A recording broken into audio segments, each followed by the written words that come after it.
Hi ಗೆಳೆಯರೇ, ನಿಮ್ಮ Reshma GK ಅಡ್ಡ 2.0 ಚಾನೆಲ್ಗೆ ಹಾರ್ದಿಕ ಸ್ವಾಗತ. ನಾನು ನಿಮಗೆ ಇವತ್ತು ಮಳೆಯಲ್ಲಿ ಮೂಡಿದ ಪ್ರೀತಿ ಕಥೆಯ ಮುಂದಿನ ಭಾಗವನ್ನು ಹೇಳುತ್ತೇನೆ. ಮೊದಲ ವರ್ಷದ ಮೊದಲ ಸೆಮಿಸ್ಟರ್ ಮುಗಿಯುವ ಹೊತ್ತಿಗೆ ಆದಿತ್ಯ ಮತ್ತು ನಂದಿನಿ ಕಾಲೇಜಿನಲ್ಲಿ ಎಲ್ಲರಿಗೂ ಪರಿಚಿತ ಸ್ನೇಹಿತರಾಗಿದ್ದರು. ಅವರು ಒಟ್ಟಿಗೆ ಕಾಣಿಸದ ದಿನವೇ ಇರಲಿಲ್ಲ. ಕ್ಯಾಂಟೀನ್ನಲ್ಲಿ ಚಹಾ ಕುಡಿಯುತ್ತಾ ಹಾಸ್ಯ ಮಾಡುವುದು, ಕ್ಲಾಸ್ನಲ್ಲಿ ಪರಸ್ಪರ ಸಹಾಯ ಮಾಡುವುದು, ಲೈಬ್ರರಿಯಲ್ಲಿ ಒಂದೇ ಟೇಬಲ್ನಲ್ಲಿ ಕುಳಿತು ಓದುವುದು, ಇವೆಲ್ಲವೂ ಅವರ ದಿನಚರಿಯಾಗಿತ್ತು. ಆದರೆ ಸ್ನೇಹದ ಹಿಂದೆ ಇಬ್ಬರ ಹೃದಯದಲ್ಲೂ ಒಂದು ರಹಸ್ಯ ಬೆಳೆಯುತ್ತಿತ್ತು. ಅದು ಪ್ರೀತಿ. ಆದರೆ ಯಾರೂ ಅದನ್ನು ಹೇಳುವ ಧೈರ್ಯ ಮಾಡಿರಲಿಲ್ಲ.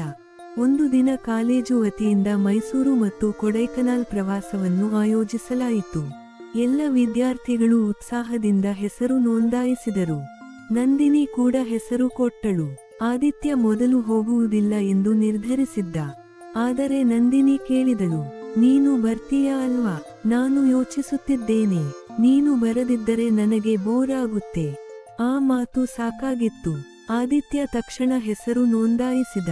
ಪ್ರವಾಸದ ದಿನ ಎಲ್ಲರೂ ಬೆಳಿಗ್ಗೆ 5 ಗಂಟೆಗೆ ಕಾಲೇಜಿನ ಮುಂದೆ ಸೇರಿದ್ದರು. ವಿದ್ಯಾರ್ಥಿಗಳ ಸಂಭ್ರಮ ಮುಗಿಲು ಮುಟ್ಟಿತ್ತು. ಬಸ್ ಹೊರಟಿತು. ಹಾಡುಗಳು, ಆಟಗಳು, ನಗು ಎಲ್ಲವೂ ಶುರುವಾದವು. ನಂದಿನಿ ಕಿಟಕಿಯ ಪಕ್ಕ ಕುಳಿತಿದ್ದಳು. ಅವಳ ಪಕ್ಕದ ಸೀಟ್ ಖಾಲಿ ಇತ್ತು. ಇಲ್ಲಿ ಬಾ ಎಂದು ಆದಿತ್ಯನನ್ನು ಕರೆದಳು. ಅವನು ಕುಳಿತ. ಬಸ್ ನಿಧಾನವಾಗಿ ಹೆದ್ದಾರಿಯಲ್ಲಿ ಚಲಿಸುತ್ತಿತ್ತು. ಸೂರ್ಯೋದಯದ ಕಿರಣಗಳು ಕಿಟಕಿಯ ಮೂಲಕ ಒಳಬರುತ್ತಿದ್ದವು. ನಂದಿನಿ ಹೊರಗಿನ ದೃಶ್ಯಗಳನ್ನು ನೋಡುತ್ತಾ ಹೇಳಿದಳು, ಜೀವನ ಕೂಡ ಈ ಪ್ರಯಾಣದಂತೆ ಅನಿಸುತ್ತೆ. ಹೇಗೆ? ಯಾರ ಜೊತೆ ಪ್ರಯಾಣ ಮಾಡುತ್ತೇವೋ ಅವರು ಮುಖ್ಯ. ಆದಿತ್ಯ ಅವಳನ್ನು ನೋಡಿದ. ಅವನ ಮನಸ್ಸು ಹೇಳುತ್ತಿತ್ತು, ನನ್ನ ಜೀವನದ ಪ್ರತಿಯೊಂದು ಪ್ರಯಾಣವೂ ನಿನ್ನ ಜೊತೆ ಇರಬೇಕು. ಮುಂದಿನ ದಿನ ಅವರು ಕೊಡೈಕನಾಲ್ ತಲುಪಿದರು. ಪರ್ವತಗಳ ನಡುವೆ ಹರಡಿದ್ದ ಮಂಜು ಕನಸಿನ ಲೋಕದಂತೆ ಕಾಣುತ್ತಿತ್ತು. ಎಲ್ಲರೂ ಫೋಟೋ ತೆಗೆಯುತ್ತಿದ್ದರು. ನಂದಿನಿ ಮತ್ತು ಆದಿತ್ಯ ಒಂದು ಬೆಟ್ಟದ ತುದಿಯಲ್ಲಿ ನಿಂತಿದ್ದರು. ಗಾಳಿ ಜೋರಾಗಿ ಬೀಸುತ್ತಿತ್ತು. ಹಠಾತ್ತನೆ ನಂದಿನಿಯ ಕಾಲು ಜಾರಿತು. ಆದಿತ್ಯ ಅವಳ ಕೈ ಹಿಡಿದ. ಕೆಲ ಕ್ಷಣ ಇಬ್ಬರ ಕಣ್ಣುಗಳು ಒಂದರೊಳಗೆ ಒಂದು ನೋಡಿದವು. ಆ ಕ್ಷಣದಲ್ಲಿ ಸಮಯವೇ ನಿಂತಂತೆ ಅನಿಸಿತು. ಥ್ಯಾಂಕ್ ಯು ಎಂದು ನಂದಿನಿ ನಿಧಾನವಾಗಿ ಹೇಳಿದಳು. ನೀನು ಬಿದ್ದರೆ ನನಗೆ ನೋವಾಗುತ್ತೆ. ನಂದಿನಿಯ ಹೃದಯ ಬಡಿತ ಹೆಚ್ಚಾಯಿತು. ಪ್ರವಾಸದ ನಂತರ ಕಾಲೇಜು ಮತ್ತೆ ಆರಂಭವಾಯಿತು. ಅದೇ ಸಮಯದಲ್ಲಿ ಅವರ ಕ್ಲಾಸ್ಗೆ ಹೊಸ ವಿದ್ಯಾರ್ಥಿ ಸೇರಿಕೊಂಡ. ಅವನ ಹೆಸರು ರಾಹುಲ್. ರಾಹುಲ್ ಶ್ರೀಮಂತ ಕುಟುಂಬದ ಹುಡುಗ. ಆತ್ಮವಿಶ್ವಾಸ, ಸ್ಟೈಲ್ ಮತ್ತು ಮಾತಿನ ಚಾತುರ್ಯದಿಂದ ಬೇಗನೆ ಎಲ್ಲರ ಗಮನ ಸೆಳೆದ. ಅವನು ನಂದಿನಿಯೊಂದಿಗೆ ಸ್ನೇಹ ಬೆಳೆಸಲು ಪ್ರಯತ್ನಿಸುತ್ತಿದ್ದ. ಪ್ರತಿದಿನ ಅವಳ ಜೊತೆ ಮಾತನಾಡುವುದು, ಸಣ್ಣ ಉಡುಗೊರೆಗಳನ್ನು ಕೊಡುವುದು, ಅವಳನ್ನು ನಗಿಸುವುದು, ಇವೆಲ್ಲವನ್ನು ನೋಡುತ್ತಿದ್ದ ಆದಿತ್ಯನ ಮನಸ್ಸಿನಲ್ಲಿ ಮೊದಲ ಬಾರಿಗೆ ಅಸೂಯೆ ಹುಟ್ಟಿತು. ಒಂದು ದಿನ ಕ್ಯಾಂಟೀನ್ನಲ್ಲಿ ರಾಹುಲ್ ಮತ್ತು ನಂದಿನಿ ಮಾತನಾಡುತ್ತಿದ್ದರು. ಅದೇ ಸಮಯದಲ್ಲಿ ಆದಿತ್ಯ ಅಲ್ಲಿಗೆ ಬಂದ. ರಾಹುಲ್ ನಂದಿನಿಗೆ ಒಂದು ಸುಂದರ ಪೆನ್ ಉಡುಗೊರೆಯಾಗಿ ನೀಡಿದ. ನಂದಿನಿ ನಗುತ್ತಾ ಅದನ್ನು ಸ್ವೀಕರಿಸಿದಳು.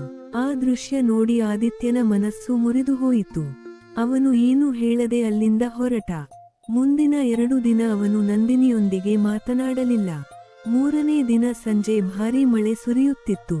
ನಂದಿನಿ ಕಾಲೇಜಿನ ಹಿಂಭಾಗದ ಉದ್ಯಾನದಲ್ಲಿ ಆದಿತ್ಯನನ್ನು ಕಂಡಳು. ಅವನು ಒಬ್ಬನೇ ಕುಳಿತಿದ್ದ. ಅವಳು ಅವನ ಬಳಿ ಬಂದಳು. ಏನಾಯಿತು?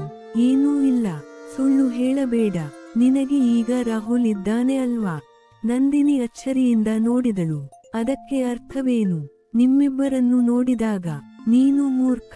ಏನು? ರಾಹುಲ್ ನನ್ನ ಸ್ನೇಹಿತ ಮಾತ್ರ. ಆದಿತ್ಯ ಮೌನವಾಗಿದ್ದ.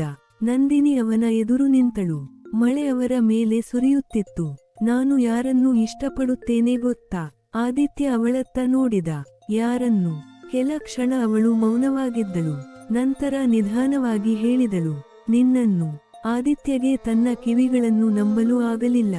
ನಂದಿನಿ: ಹೌದು ಆದಿತ್ಯ, ನಿಜವಾಗಿಯೂ. ನಾನು ನಿನ್ನನ್ನು ಮೊದಲ ದಿನದಿಂದಲೇ ಇಷ್ಟಪಡುತ್ತಾ ಬಂದಿದ್ದೇನೆ. ಆದಿತ್ಯನ ಕಣ್ಣುಗಳಲ್ಲಿ ಸಂತೋಷದ ಕಣ್ಣೀರು ಮೂಡಿತು. ನಾನು ನಿನ್ನನ್ನು ಪ್ರೀತಿಸುತ್ತೇನೆ. ಮಳೆಯ ನಡುವೆ ಇಬ್ಬರೂ ನಗುತ್ತಿದ್ದರು. ಆ ಕ್ಷಣದಲ್ಲಿ ಜಗತ್ತಿನಲ್ಲಿ ಅವರಿಬ್ಬರೇ ಇದ್ದಂತೆ ಅನಿಸಿತು. ಅವರ ಪ್ರೇಮಕಥೆಯ ಹೊಸ ಅಧ್ಯಾಯ ಆರಂಭವಾಗಿತ್ತು. ಮುಂದಿನ ಕೆಲವು ವಾರಗಳು ಅವರ ಜೀವನದ ಅತ್ಯಂತ ಸುಂದರ ದಿನಗಳಾಗಿದ್ದವು. ಬೆಳಗಿನ ಶುಭಾಶಯ ಸಂದೇಶಗಳು, ರಾತ್ರಿಯ ದೀರ್ಘ ಫೋನ್ ಕರೆಗಳು, ಒಟ್ಟಿಗೆ ಓದುವುದು, ಒಟ್ಟಿಗೆ ಕನಸು ಕಾಣುವುದು. ಒಂದು ದಿನ ನಂದಿನಿ ಕೇಳಿದಳು, ನಮ್ಮ ಭವಿಷ್ಯ ಹೇಗಿರುತ್ತದೆ ಎಂದು ಅನಿಸುತ್ತೆ. ಆದಿತ್ಯ ನಗುತ್ತಾ ಹೇಳಿದ, ನೀನು ನನ್ನ ಪಕ್ಕದಲ್ಲಿದ್ದರೆ ಸಾಕು. ಅಷ್ಟೇನಾ?